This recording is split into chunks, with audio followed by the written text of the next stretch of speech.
Hola a todos y bienvenidos a una nueva serie más amplia sobre montañas y montañismo. Al igual que con una colección de destinos horribles, quiero que esta nueva serie incluya un abanico más amplio de historias. Limitarla solo a las catástrofes excluye todas las historias descabelladas que seguirán provocándote esa sensación en el estómago, aunque no acaben necesariamente en desastre. Esto significa que no solo tendré un mayor número de historias que cubrir, sino que además nunca sabrás cómo terminan, lo que aumenta el suspense. En cualquier caso, espero que disfruten de las historias de hoy, y como siempre, se recomienda discreción al espectador. Las montañas rocosas canadienses son el segmento canadiense de las montañas rocosas norteamericanas, y se extienden desde la frontera entre Montana y la Columbia Británica hasta el sur del territorio de Yukon. Esto les da una longitud total de aproximadamente 1.500 kilómetros. También tienen unos 200 kilómetros de diámetro, lo que les da una superficie total de 2.000 ala. Si las montañas rocosas canadienses estuvieran en Florida, cubrirían todo el estado y se extenderían hasta su vecino del norte, Georgia. Y aunque no son tan altas como sus homólogas del sur, al estar más al norte, tienen bastante más hielo y nieve permanentes. Todos los glaciares que han surcado la superficie de las montañas rocosas canadienses les han dado un aspecto mucho más irregular con el paso del tiempo. Esto contrasta con los rasgos mucho más redondeados de las rocosas americanas. En ningún lugar es más evidente que en el emblemático trayecto entre los parques nacionales de Banff y Jasper, en la frontera entre Alberta y Columbia Británica. La autopista que atraviesa esta zona discurre a través de las montañas, y sus prominentes picos rocosos se muestran a ambos lados a lo largo de toda la distancia. El 1 de abril de 1980, por la mañana temprano, James, un estudiante universitario de 28 años, y Richard, de 33, estaban escalando una montaña conocida como Forma Delta a lo largo de este tramo de carretera. Este pico de 234 pies es el más alto de una zona conocida como el Valle de los 10 Picos y tiene el aspecto escarpado y recortado por excelencia de las montañas rocosas canadienses. Desde su campamento de esa mañana en el valle, caminaron unos 2 metros hasta el lugar donde comenzarían la escalada. A principios de abril, esta zona aún se encuentra en la recta final del invierno, por lo que todavía hay grandes cantidades de hielo y nieve en los picos. Utilizando herramientas de hielo, ascendieron por un empinado barranco de hielo entre dos secciones rocosas conocido como couloir de hielo.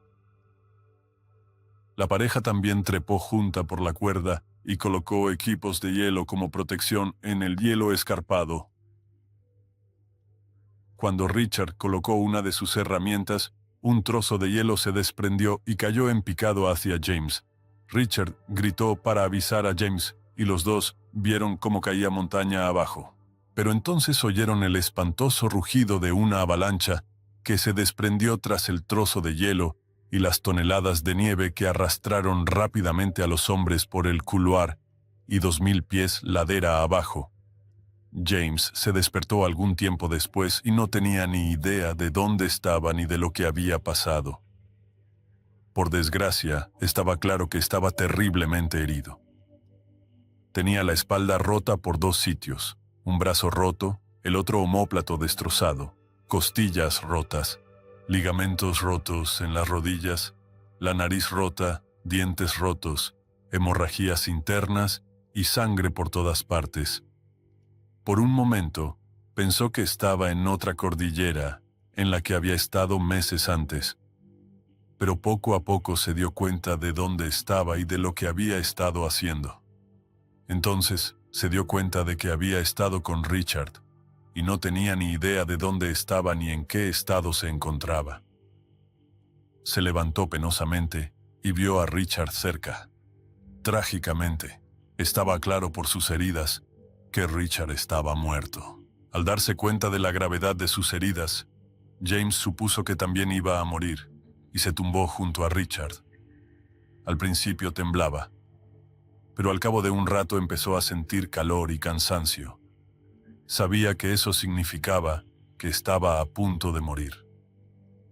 De repente, sintió que alguien estaba con él. Entonces, fuera lo que fuese, le habló y le dijo que no podía rendirse. Al menos, tenía que intentarlo. Así que James se levantó y comenzó a hacer su camino de regreso a su campamento base. Y durante las siguientes horas, esta voz le animó y le dio consejos prácticos, como por ejemplo, la voz le dijo que hiciera flechas en la nieve con su sangre, para que si alguien las veía, le llevaran de vuelta a él. A pesar de que apenas podía levantar las piernas a cada paso, la voz le animaba a seguir adelante. Algunas veces incluso se arrastraba debido a lo malherido que estaba. Pero durante todo el camino de vuelta al campamento, la voz estaba directamente sobre su hombro derecho, diciéndole exactamente lo que tenía que hacer. Finalmente, consiguió volver al campamento y, aunque solo eran 2, le había llevado casi todo el día. Cuando volvió al campamento, ni siquiera podía meterse en su saco de dormir. No podía comer ni encender una estufa por lo mal herido que estaba. Además, ya era tarde y empezaba a oscurecer. Sabía que no sobreviviría al frío de la noche y, de nuevo, estaba tan cansado y herido que pensó que sería el final. Entonces, le pareció oír otras voces y la voz le dijo que gritara. Así que James gritó pidiendo ayuda y le dijo que estaba en una avalancha. Pero entonces, por desgracia, las voces desaparecieron y también la voz sobre su hombro. Pensó que eso significaba que la voz también sabía que su situación era desesperada. Así que también le había abandonado a su suerte. Pero entonces, milagrosamente, unos esquiadores llegaron a su campamento. Eran los únicos en la zona y habían oído su grito de auxilio. James se da cuenta ahora de que la voz no le había dejado morir. Solo lo dejó cuando fue rescatado. La voz que James oyó es en realidad un fenómeno conocido como el factor del tercer hombre o síndrome del tercer hombre. El legendario explorador Sir Ernest Shackleton fue el primero en registrar este fenómeno en la historia moderna de la humanidad. En su libro South, 1919, Shackleton describió a un compañero sin cuerpo que se le unió en el tramo final de su viaje a la Antártida. También lo experimentaron el legendario alpinista Reinhold Messner y los exploradores polares Peter Hillary y Anne Bancroft. Al parecer, este fenómeno se observa con más frecuencia en escaladores, navegantes solitarios y exploradores polares en situaciones desesperadas. Los psicólogos modernos creen que este tercer factor principal es una forma de afrontar traumas graves en situaciones de vida o muerte. James nunca lo ha vuelto a experimentar, pero está seguro de que, de otro modo, no habría podido sobrevivir a la situación. Siguiente tema. Historia del Valle del Arco Iris. Desde que la gente empezó a escalar montañas y a tomárselo en serio, la progresión lógica de la actividad para cualquier alpinista es escalar montañas más altas y desafiantes. El Everest es, por tanto, la cima de esta actividad, porque es la más alta de todas. Y esto es evidente en el hecho de que es, con diferencia, la montaña más escalada de todos los picos de más de 8.000 metros. Incluso si no se sabe nada de alpinismo, se entiende que la montaña más alta del planeta sea todo un logro. Pero con esta popularidad, también hay más muertes, aunque la tasa de mortalidad sea relativamente baja. Porque aunque el Everest dista mucho de ser el más peligroso de los picos de 8.000 metros, es el que más muertes registra con diferencia, porque es el más escalado. Es por esta razón que tiene el triple de muertes que cualquier otra montaña de 8.000 metros. Un aspecto infravalorado de estas ascensiones, a pesar de lo conocidas que se han hecho en los últimos años, es la cantidad de equipo que hay que transportar a los distintos campamentos del camino. Estas montañas son tan grandes y lleva tanto tiempo escalarlas que hay que hacerlo por etapas. Así que lo que han hecho los alpinistas es establecer una serie de campamentos a diferentes alturas a lo largo del camino, donde los escaladores pueden parar y dormir y descansar y aclimatarse en su largo viaje hacia la cima. Cada campamento se encuentra a mayor altura de la montaña, lo que hace que el aire sea menos denso y la escalada más difícil. Además, a medida que se asciende, hace más frío y hay más hielo y nieve permanentes.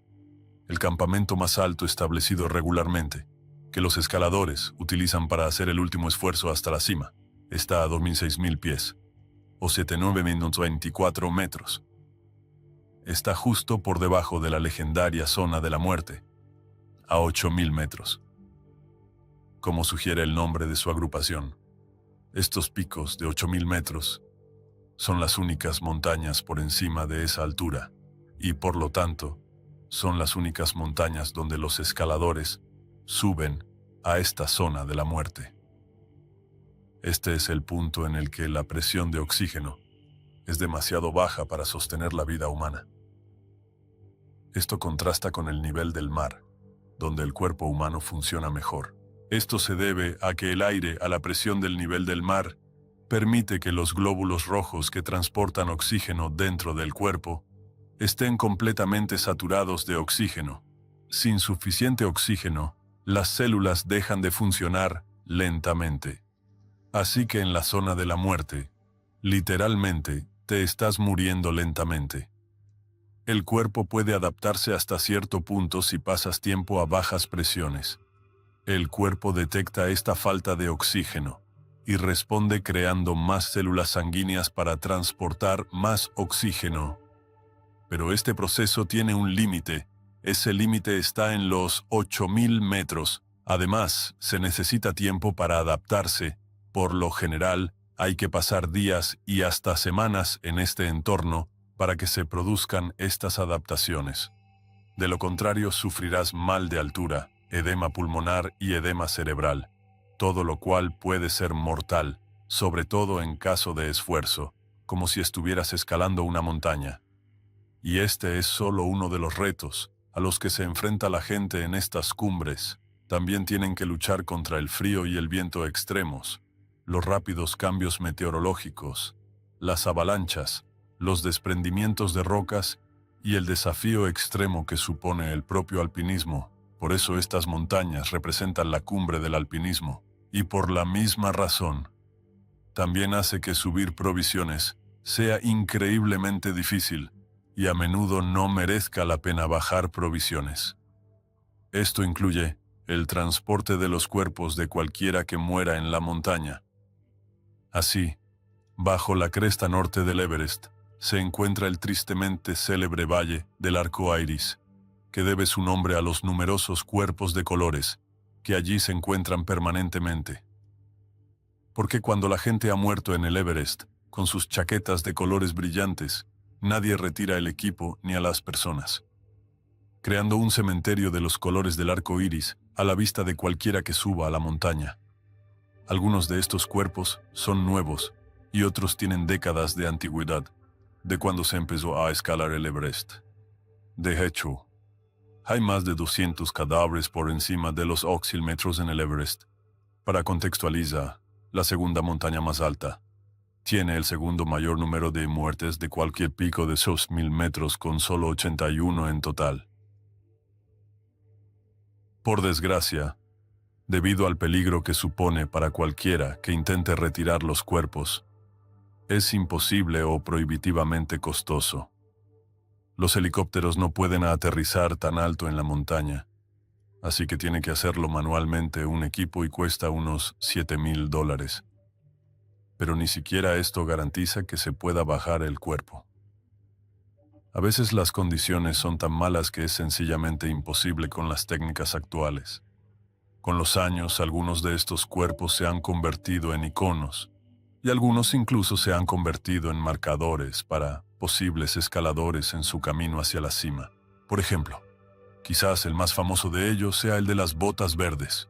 Se cree que se trata de un hombre llamado C. Juan Palchor, desaparecido en 1996, junto con otros 2 alpinistas cuyos cuerpos nunca se han encontrado. Este cuerpo, con sus icónicas botas verdes, se encuentra en una pequeña cueva cerca de la cumbre. Esta cueva también resulta ser un buen lugar de descanso en la subida, y muchos escaladores se detienen allí en la subida y tienen botas verdes como compañía. Y hay más de estos cuerpos identificables. Pero también hay muchos cuerpos cuyos nombres e identidades se desconocen. Probablemente murieron fríos y solos por enfermedad o agotamiento, porque pone en peligro que otros se detengan a ayudarles. Por desgracia, los alpinistas se ven impotentes para ayudar y tienen que seguir adelante sin ellos.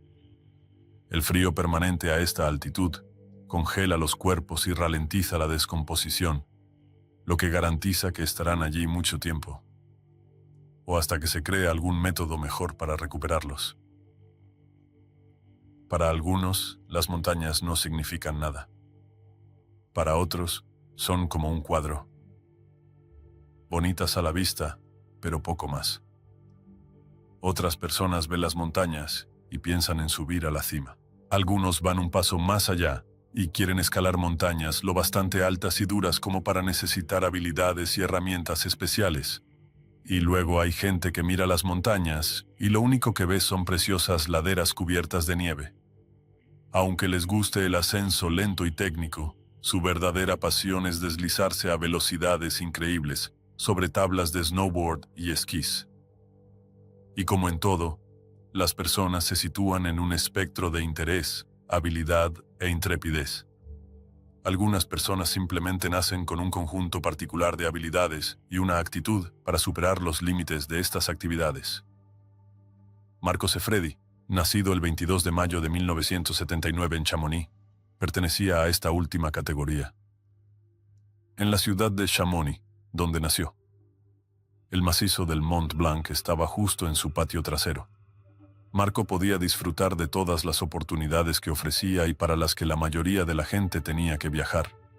En este lugar de nacimiento del alpinismo moderno, la cultura está arraigada por todas las leyendas que vinieron antes que Marco, y él era muy consciente de estos individuos y se inspiraba en ellos.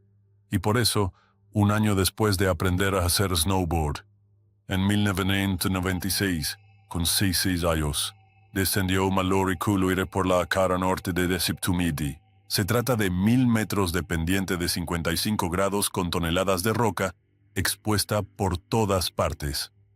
Ahora bien, el grado de dificultad de una pendiente depende de varios factores diferentes, como la profundidad y el tipo de nieve, si la pendiente se mantiene todo el camino y si hay árboles o rocas en el camino. Pero creo que una forma fácil de que un no aficionado entienda lo difícil que es esquiar algo es comprender que la mayor pendiente, en la que la nieve puede incluso apoyarse en la ladera de la montaña, es de 75 grados. Los mejores alpinistas de hoy en día trabajan en rutas con pendientes de entre 60 y 60 grados. Y Marco Sefredi, a los 16 años, hacía snowboard en una ruta que tenía 55 grados. Tras ese descenso, hizo el primer descenso de Eggy de Chalden y varias otras pendientes desafiantes. La combinación de destreza, intrepidez y pasión de Marco era exactamente la combinación necesaria para estos descensos demenciales. Luego, en otoño de 1998, hizo cumbre y descendió con éxito el Toclarajú, de 6.000 metros o 2.000 pies, en Perú. En 1999, descendió Mont Blanc en Aiguebelt, una ruta que solo se había completado una vez. Esta ruta extremadamente exigente tiene una pendiente media de 55 grados y en ocasiones llega a los 60 grados. Este logro le consolidó como uno de los mejores snowboarders extremos del mundo en aquel momento. Pero como cualquier persona ambiciosa, Marco quería seguir superando los límites.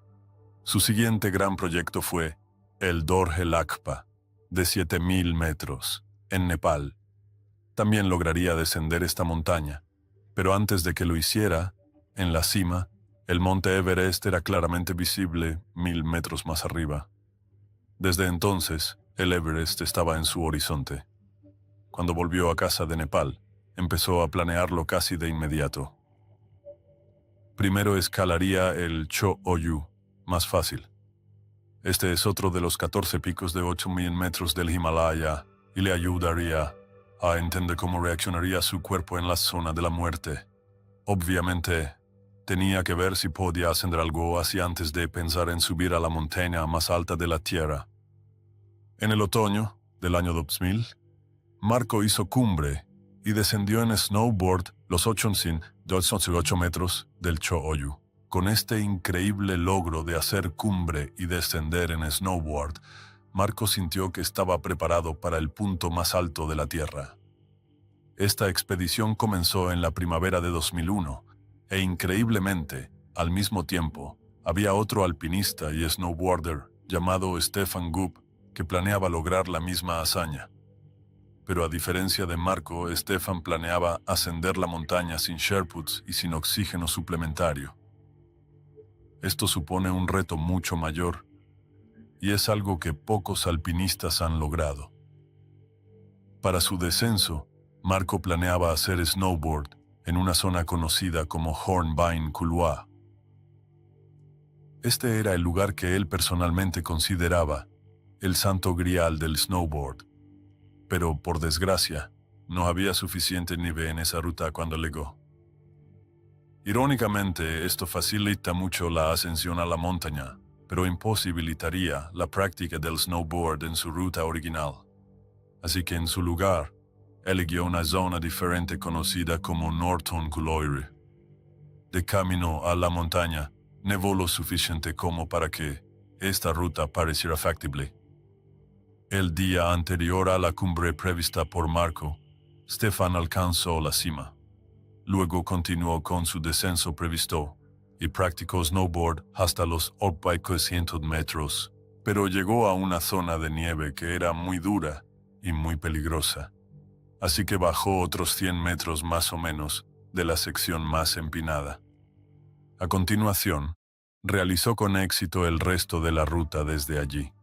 Al día siguiente, Marco también hizo cumbre con éxito. Se enganchó a su tabla y empezó a bajar. 4 horas más tarde, hizo snowboard en el campo base avanzado. Una leyenda. Aunque Stefan lo había hecho primero, mucha gente dio crédito a Marco porque fue un verdadero descenso continuo de la montaña más alta de la Tierra. Al año siguiente, en 2002, Marco volvió al campo base con la esperanza de volver a hacer su ruta original en snowboard. Esta vez llegó en otoño, cuando había mucha más nieve en la montaña. El 6 de septiembre ascendió al campo alto, donde incluso mintió a sus padres y les dijo que estaba más abajo para que no se preocuparan. El 7 de septiembre ascendió al campo 3, al borde de la zona de la muerte. Y el 8 de septiembre, Marco y un equipo de Sherpas volvieron a hacer cumbre en el Everest a las 14:10 horas. Pero en lugar de estar emocionado por haber llegado a la cima, Marco estaba agotado. La nieve le llegaba al pecho y la ascensión había durado 3 veces más que un ascenso normal. Tras sentarse unos instantes para recuperar el aliento, Marco preparó su equipo para el descenso. Mientras lo hacía, abajo se formaban algunas nubes que preocupaban a los Sherpas y además se estaba haciendo tarde, por lo que le pidieron que lo reconsiderara. Pero esto era ahora el trabajo de toda una vida para Marco. No ir no era una opción. Así que, tras ponerse el equipo, se dejó caer por la ladera e hizo unos cuantos zigzags de un lado a otro. Luego esperó a que los Sherpas le alcanzaran y le adelantaran en su ruta de descenso. Una vez le hubieron adelantado, se dirigió a la Jovina Kulwa. Un par de horas más tarde, los Sherpas descendieron al campo 3 y observaron lo que parecía un hombre de pie y deslizándose montaña abajo, unos 1.300 metros por debajo de ellos. Pero cuando por fin llegaron a esa zona, no había huellas. Y cuando por fin llegaron al punto de encuentro, Marco no estaba allí. De hecho, Marco nunca volvió a ser visto, y su cuerpo nunca ha sido encontrado. podría haberse caído o haber sido arrastrado por una avalancha. Pero, por desgracia, es probable que nunca lo sepamos. Y esta es la misma historia de muchos de los grandes aventureros alpinos,